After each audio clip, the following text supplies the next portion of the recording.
السلام علیکم ورحمۃ اللہ وبرکاتہ۔ حضرات گرامی،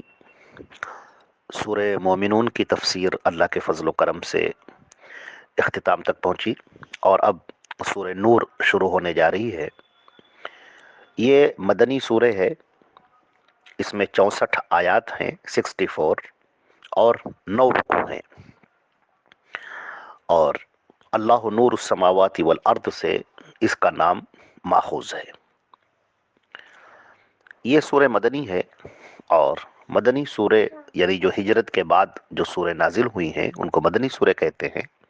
اور ہجرت سے پہلے جو سورہ نازل ہوئی ہیں انہیں مکی سورہ کہتے ہیں۔ یہ سورہ غالب گمان یہ ہے کہ یہ سن 6 ہجری میں نازل ہوئی ہیں۔ یہ غزوہ بنی المصطلق کے بعد کا یہ واقعہ ہے، اور ہم یہ دیکھتے ہیں اس سورہ نزول کا جو زمانہ ہمیں نظر آتا ہے اس میں ہم یہ دیکھتے ہیں کہ نبی کریم صلی اللہ علیہ وسلم نے جو دعوت کا آغاز فرمایا تھا اور اللہ کے پیغام کو اس کے بندوں تک جو پہنچایا تھا، اور ایک بڑی تعداد اسے قبول کر رہی تھی، تو ہم یہ دیکھتے ہیں کہ جو آپ کے دشمن تھے، یہود، نصارہ، مشرکین، منافقین، یہ جو دشمن تھے انہوں نے ہر طرح سے کوشش کر کے دیکھ لی، آپ کو شہید کرنے کی بھی کوشش کر کے دیکھ لی، صحابہ کرام کو بے انتہا تڑپا کر، پریشان کر کے، انہیں بہت تکلیفیں دے کر، بہت اذیتیں دے کر دیکھ لیا، اللہ کے نبی صلی اللہ علیہ وسلم پر بے انتہا مصیبتیں ڈالی گئی، راستے میں کانٹے ڈالے گئے، آپ پر کوڑا پھینکا گیا، آپ کو ذلیل کیا گیا، آپ کے اوپر برے برے طعنے دیے گئے۔ غرض ان لوگوں نے یہ سب کر کے دیکھ لیا۔ اس کے بعد تلواریں بھی اٹھا کر دیکھا، نبی کریم صلی اللہ علیہ وسلم کا محاصرہ کر کے دیکھا، پورے مدینے کو انہوں نے گھیر لیا، جو غزوہ احزاب میں ہے، پورے مدینے کو انہوں نے گھیر لیا، 10,000 کا لشکر آ گیا کہ نہیں اب مسلمانوں کو ختم کر دیں گے۔ غزوہ بدر بھی ہوا، غزوہ احد بھی ہوا، اور ہم دیکھ رہے ہیں کہ اس طریقے سے انہوں نے اپنی تلواروں کی بھی کوشش کر کے دیکھ لی، مگر وہ اسلام کو مٹا نہیں سکے، اور یہ دیکھا کہ یہ دعوت بڑھتی چلی جا رہی ہے۔ چنانچہ انہوں نے اب یہ سوچا کہ اب پورا رخ اس طرف کیا جائے کہ یہ اسلام پھیل کیوں رہا ہے، اور خاص طور سے فتح مکہ کے بعد، صلح حدیبیہ کے بعد، خاص طور سے صلح حدیبیہ کے بعد جو اسلام پھیلا ہے وہ بہت تیزی سے پھیلا ہے، اور فتح مکہ کے بعد تو اور تیزی سے پھیلنا شروع ہو گیا۔ تو انہوں نے دیکھا کہ اس کی جڑ کیا ہے، اس کی بنیادیں کیا ہیں۔ تو یہ دیکھا کہ ایسا نہیں ہے کہ مسلمانوں کے پاس بڑی طاقت ہے، بڑی قوت ہے، ہتھیاروں سے بڑے لیس ہیں، لوگوں کی بہت کثرت ہے، ایسا نہیں ہے۔ ان کے پاس جو ایک طاقت ہے وہ ایمان کی طاقت ہے، وہ اخلاق کی طاقت ہے، ان کے اچھے کردار کی طاقت ہے، ان کا اچھا برتاؤ، اچھا کردار، عمدہ اخلاق، توحید کی ایک دعوت اور ایک کشش، یہ لوگوں کے دل اور دماغ کو اسیر بناتی جا رہی ہے، ان پر غالب آتی جا رہی ہے۔ لہٰذا انہوں نے سب سے پہلے تو یہ ایک شوشہ چھوڑا کہ حضرت نبی کریم صلی اللہ علیہ وسلم کے اوپر انہوں نے تہمت لگائی۔ اللہ کے نبی صلی اللہ علیہ وسلم نے اس زمانے کا ایک دستور توڑا۔ وہ دستور کیا تھا کہ لوگ کسی کو اپنا بیٹا بنا لیتے تھے، پھر اسے اپنی جائیداد میں شریک کرتے تھے۔ اللہ نے اس کو منع کر دیا، کہا خبردار، اگر تم اپنی زبان سے منہ بولا بیٹا کسی کو بنا لیتے ہو یا بیٹی بنا لیتے ہو تو اس کا شریعت میں کوئی اعتبار نہیں ہے۔ تمہارا بیٹا وہی ہے جو تمہاری صلب سے پیدا ہو، وہ تمہارا بیٹا ہے، باقی نہیں۔ اب یہ جب چیزیں سامنے آئی تو نبی کریم صلی اللہ علیہ وسلم نے اس رسم کو، اس چیز کو توڑنے کے لیے، ادھر آپ کے جو پہلے جو منہ بولے بیٹے تھے، آپ نے زید بن حارثہ کو اپنا بیٹا بنا لیا تھا، پھر انہوں نے ان کو زید بن محمد بھی لوگ کہنے لگے تھے، تو آپ نے اس کو پہلے ختم کیا اور کہا کہ ان کو ان کے باپ کے نام سے پکارا جائے، زید بن حارثہ کہا جائے۔ اور اس کے بعد زید بن حارثہ نے اپنی بیوی کو طلاق دے دی تھی، زینب کو، جو آپ کی پھوپھی زاد بہن تھی، امیمہ بنت عبد المطلب کی لڑکی تھی، یعنی آپ کی پھوپھی زاد بہن تھی، ان کو جو ہے طلاق دے دی تھی۔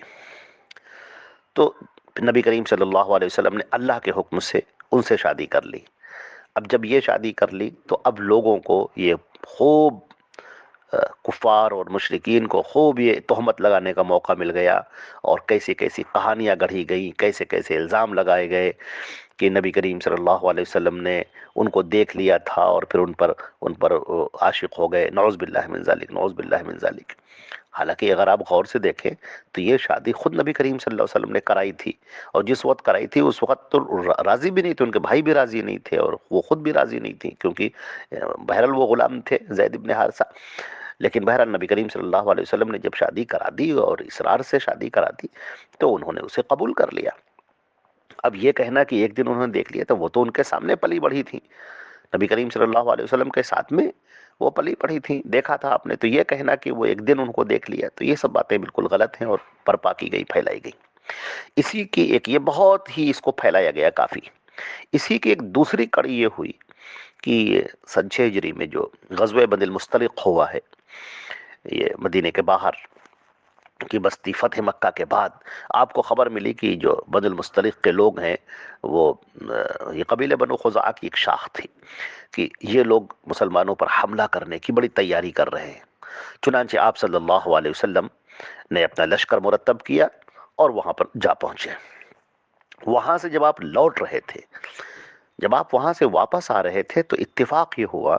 کہ حضرت عائشہ رضی اللہ تعالی عنہا کا ہار، جو ہار انہوں نے اپنی بہن سے لیا تھا، وہ جب رفع حاجت کے لیے گئیں، قضاء حاجت کے لیے گئیں، تو جب واپس اپنے خیمے میں آئی لوٹ کے تو دیکھا وہ ہار نہیں ہے، تو بیچاری پریشان ہو گئی اور ادھر وہ ہار لینے چلی گئی اور ادھر قافلہ چل پڑا۔ اب قافلہ چل پڑا اور وہ بیچاری وہیں چھوٹ گئی۔ اب حضرت عائشہ کو جب ہار مل گیا، جب وہاں سے وہ واپس آئیں، اور آپ کے اونٹ کے نیچے ہی وہ ہار تھا، جب وہاں سے انہوں نے ہار دیکھا اور اب ہار تو مل گیا لیکن قافلہ جا چکا تھا۔ ادھر سے حضرت صفوان تھے جو جن کا یہ کام تھا کہ وہ بعد میں لشکر کو دیکھتے ہوئے آئے کہ لشکر کی کوئی چیز چھوٹ تو نہیں گئی ہے، کوئی سامان تو نہیں چھوٹ گیا، یہ ان کا کام تھا۔ انہوں نے دیکھا کہ حضرت عائشہ کھڑی ہوئی ہیں بیچاری، تو انہوں نے اپنا اونٹ بٹھا دیا اور انا للہ و انا الیہ راجعون پڑھا۔ حضرت عائشہ اونٹ پر جا کر بیٹھ گئی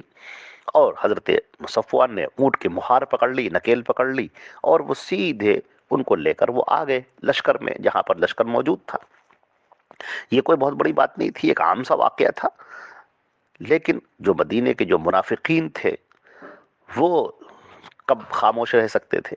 چنانچہ مدینے کے منافقین نے اس بات کی خوب چرچا پھیلائی اور حضرت عائشہ پر الزام لگا دیا، ان پر تہمت لگا دی، اور بیچاری ان کو خبر بھی نہیں،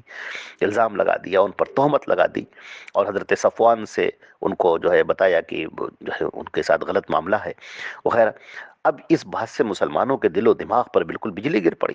اور یہ جو لشکر تھا جو غزوہ بنی المصطلق کے لیے لشکر نکلا تھا، اس میں منافقین کی اتنی بڑی تعداد شریک تھی کہ اس سے پہلے کبھی اتنی بڑی تعداد شریک نہیں ہوئی تھی۔ عبداللہ ابن ابی جو راس المنافقین ہے وہ بھی اس کے اندر شریک تھا، اور سب سے زیادہ اسی نے یہ حرکت پھیلائی، اور اس طرح سے اتنا پروگنڈا پھیلایا چاروں طرف کہ نبی کریم صلی اللہ علیہ وسلم اور مسلمان بیچارے بہت ہی پریشان ہو گئے ان حالات کو دیکھ کر۔ پھر اللہ رب العزت نے خود نبی کریم صلی اللہ علیہ وسلم کے اوپر قرآن پاک کے اندر آیتیں نازل فرمائیں، حضرت عائشہ صدیقہ رضی اللہ تعالی عنہا کی براءت میں، کہ وہ بیچاری بہت ہی زیادہ مطلب ان کے اوپر تہمت لگائی جا رہی ہے، ان پر الزام لگائے جا رہے ہیں، وہ بالکل بری ہیں، وہ معصوم ہیں، بالکل بری ہیں، وہ ان تمام حفوات اور خرافات اور جو ان کے اوپر الزام لگائے جا رہے ہیں ان سے بالکل پاک ہیں۔ تو حضرت عائشہ رضی اللہ تعالی عنہا پر اس طرح سے یہ الزام لگایا گیا۔ اب اس سورہ کے اندر اللہ رب العزت نے بہت سارے جہاں پر احکامات بیان فرمائے ہیں، معاشرتی احکامات بیان فرمائے ہیں، انہی میں سے ان پہلوؤں کی جانب بھی بہت ہی تفصیل سے گفتگو کی گئی ہے، اور آپ دیکھیں گے کہ اس کے اندر نبی کریم صلی اللہ علیہ وسلم پر ان کو تسلی بھی دی گئی ہے اور احکامات نازل کیے گئے ہیں، اور خاص طور سے معاشرے کے اندر جو بے حیائی اور فحاشی، اس کو روکنے کے لیے اور عفت اور عصمت کی حفاظت کے لیے اور اس کو آگے بڑھانے کے لیے بہت ہی احکامات دیے گئے ہیں، ضروری ہدایات دی گئی ہیں،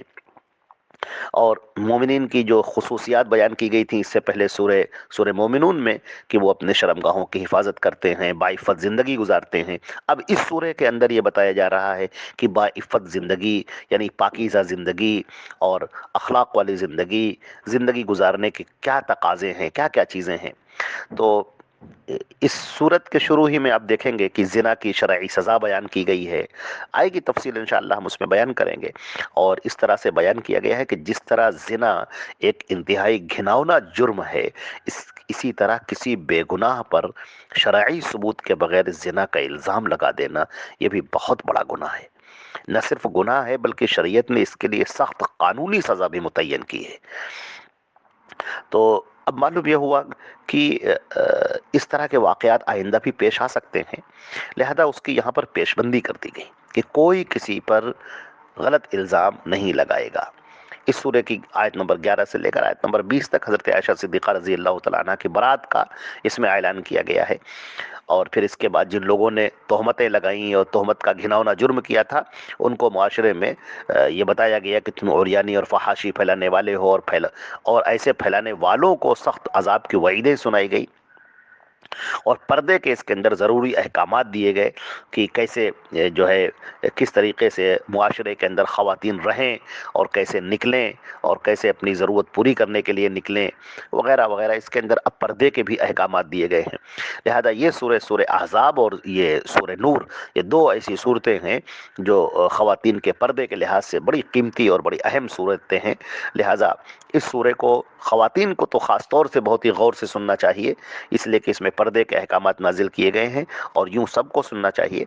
اور اس سورہ کے اندر اور بھی بہت ساری باتیں ہیں جو انشاءاللہ ایک ایک کر کے آئیں گی، دھیرے دھیرے ساری باتیں انشاءاللہ اس کے اندر بیان کی جائیں گی۔ اس کے جو مضامین ہیں وہ مضامین بھی انشاءاللہ اللہ نے چاہا تو ایک ایک کر کے اس کے اندر پیش کیے جائیں گے،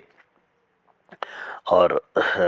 اس طریقے سے یہ سورہ جو ہے وہ اختتام پذیر ہوتی ہے۔ تو انشاءاللہ اس کی ایک ایک آیات یا دو دو آیات یا ایک متعلق مضمون کی آیتوں کو انشاءاللہ اس کی تفسیر، اس کی تشریح